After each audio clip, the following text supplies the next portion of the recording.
ডিম তো প্রায় হয় একঘেয়েমি ঝোল বা কারি না বানিয়ে একবার এভাবে ট্রাই করে দেখুন, দেখবেন দারুণ লাগবে। চলুন তাহলে শুরু করি রেসিপিটি। প্রথমে 4টে ডিম খুব ভালো করে সেদ্ধ করে খোসাটা ছাড়িয়ে গাটা অল্প করে চিড়ে নেব।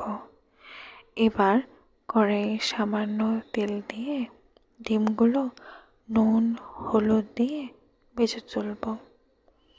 ওই তেলেই দেব কুচনো পেঁয়াজ, আদা, রসুন, কাঁচা লঙ্কা, শুকনো লঙ্কা আর কিছুটা টমেটো দিয়ে লাল করে ভেজে মিক্সিতে নিয়ে লেবুর রস আর সামান্য জল দিয়ে পেস্ট করে রাখবো।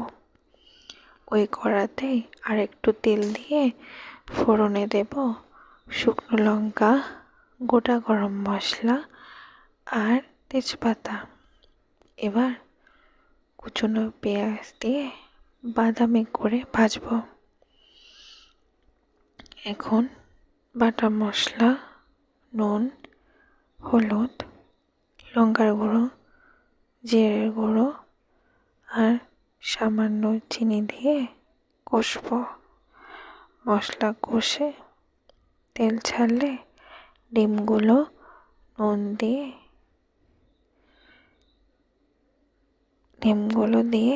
মশলার সঙ্গে ভালো করে নেড়ে চেড়ে অল্প জল দিয়ে ঢেকে দেব। মিনিট 10 পর তেল গড়ানো হলে কিছুটা ধনেপাতা ছড়িয়ে নামাবো। তারপর গরম ভাতে খেয়ে দেখো, দারুণ লাগবে।